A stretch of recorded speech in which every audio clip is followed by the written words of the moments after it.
हमारा नहीं, लोगों का हक है, केरला के लोगों का हक है, तमिलनाडु के लोगों का हक है, वेस्ट बंगाल के, पंजाब के, दिल्ली के लोगों का हक है।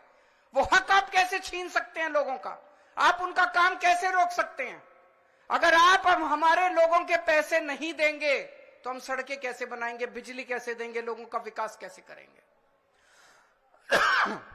मैं भी एक दो बैनर देख रहा था, उसमें लिखा था कि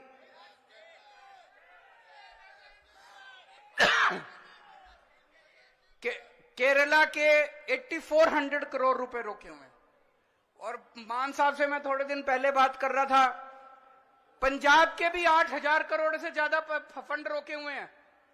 अब एक एक फंड, अभी पंजाब सरकार थोड़े दिन पहले सुप्रीम कोर्ट में गई कि हमारा पैसा रिलीज नहीं कर रहे, आरडीएफ का पैसा, आरडीएफ लगभग 4-5 हजार करोड़ बनता है, 5500 करोड़ रुपया आरडीएफ का, रूरल डेवलपमेंट फंड का पैसा इस्तेमाल रिलीज नहीं कर रहे। केरल भी गया, सुप्रीम कोर्ट की हेयरिंग अब अगले हफ्ते फिक्स हुई है और तुरंत केंद्र सरकार से फोन आ गया, आइए बैठ के बात करते हैं। तो हम छोटी छोटी बातों के लिए सुप्रीम कोर्ट जाएंगे क्या? ये क्या बदतमीजी है? आप अपना काम क्यों नहीं करते? हम हर चीज के लिए सुप्रीम कोर्ट के पास और भी तो बहुत काम है। सुप्रीम कोर्ट भरा हुआ है केसेस से, जनता के केसेस से। हम अपने फंड लेने के लिए भी, हमें फंड लेने के लिए जंतर मंतर पे आके बैठना पड़ेगा। आप लोगों को जान के ताज्जुब होगा, दिल्ली के लोग मिलके साल में 2 लाख करोड़ रुपए का इनकम टैक्स देते हैं, 2 लाख करोड़। और उस 2 लाख करोड़ में से बदले में दिल्ली के लिए हमें कितना पैसा मिलता है, गेस कर सकते हैं आप लोग? 2 लाख करोड़ रुपए हम केंद्र सरकार को देते हैं दिल्ली के लोग मिलके इनकम टैक्स में, और उस 2 लाख करोड़ में से दिल्ली के लोगों को एक साल में 325 करोड़ रुपए मिलते हैं। इतना तो अंग्रेजों ने भी नहीं लूटा होगा 100 साल में जितना ये लोग लूट रहे हैं। ये तो हद हो गई है। तो कपिल सिब्बल साहब का स्वागत है। दूसरी चीज, गवर्नर्स और लेफ्टिनेंट गवर्नर्स के जरिए ये जिस तरह से सरकारों को तंग कर रहे हैं, संविधान के अंदर साफ साफ लिखा है कि ये हमारे सब्जेक्ट्स हैं। उन सब्जेक्ट्स के अंदर भी रोज गवर्नर हर राज्य के अंदर टांग अड़ा रहे हैं। सबसे इंटरेस्टिंग तो अभी पंजाब के अंदर हुआ। पिछले साल पंजाब सरकार ने बजट सेशन, अपनी असेंबली का बजट सेशन कॉल करने के लिए गवर्नर के पास फाइल भेजी। गवर्नर ने बजट सेशन करने की परमिशन नहीं दी। सोचिए, एक चुनी हुई सरकार, फुल स्टेट, उसका मुख्यमंत्री, उसकी कैबिनेट प्रस्ताव पारित करके कहती है कि हम फलानी तारीख से बजट सेशन बुलाएंगे और उसमें राज्य का अगले साल का बजट पास करेंगे। गवर्नर ने बजट सेशन की भी परमिशन नहीं दी। अल्टीमेटली सुप्रीम कोर्ट जाना पड़ा। सुप्रीम कोर्ट ने गवर्नर को खूब लताड़ा। लेकिन प्रॉब्लम यह है कि इनको लताड़ का, गाली गलौज का, इनको सुप्रीम कोर्ट रोज लताड़ता है, इन लोगों को, इनको कोई फर्क ही नहीं पड़ता। तो इस तरह से दिल्ली के अंदर तो आप सब लोग देख ही रहे हैं कि हर काम के अंदर किस तरह से लेफ्टिनेंट गवर्नर हर काम के अंदर, छोटे से छोटे काम के अंदर टांग अड़ा रहे हैं। और तीसरा तरीका है ईडी। यह अब इनका एक नया हथियार आ गया, ईडी। अभी तक इस देश के अंदर यह कानून होता था कि अगर आपने कोई क्राइम किया तो उसकी जांच होती थी, फिर उसमें मुकदमा चलता था। मुकदमे में तय होता था कि कौन कौन दोषी है, कौन कौन निर्दोष है। जो दोषी है उसको सजा मिलती थी, वो जेल जाता था।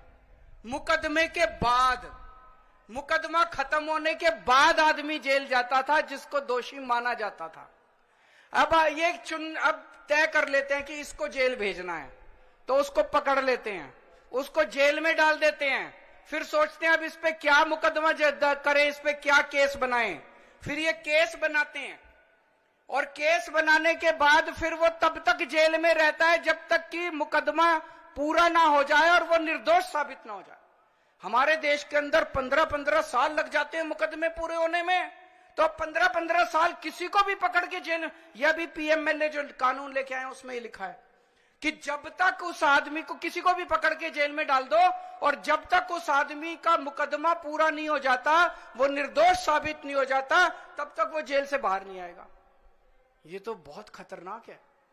अभी हेमंत सोरेन साहब को इन्होंने जेल में डाल दिया, अभी तक उनके ऊपर कुछ भी साबित नहीं हुआ है, अभी उनके ऊपर मुकदमा नहीं चला है, अभी मुकदमा शुरू भी नहीं हुआ है, अभी जांच चल रही है। लेकिन अगर मुकदमे को 15 साल लगे तो हेमंत सोरेन साहब 15 साल जेल में रहेंगे। और ये तो किसी को भी कर दें, कल मुझे पकड़ के जेल में डाल देंगे, विजयन साहब को पकड़ के जेल में डाल देंगे, स्टालिन साहब को पकड़ के जेल में डाल देंगे, सीतारामैया साहब को पकड़ के जेल में डाल देंगे, सुखविंदर जी को, किसी भी को भी पकड़ के जेल में डाल देंगे और सरकार गिरा देंगे।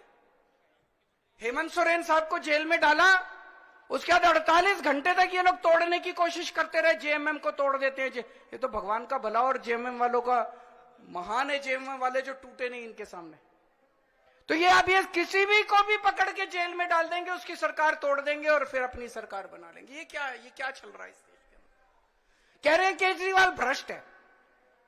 मैं पूछना चाहता हूं, मैंने दिल्ली में बिजली फ्री कर दी दिल्ली के अंदर, मध्य प्रदेश में, गुजरात में, उत्तर प्रदेश में सबसे महंगी बिजली मिल रही है देश में। तो बिजली फ्री करने वाला चोर है कि बिजली महंगी करने वाला चोर है?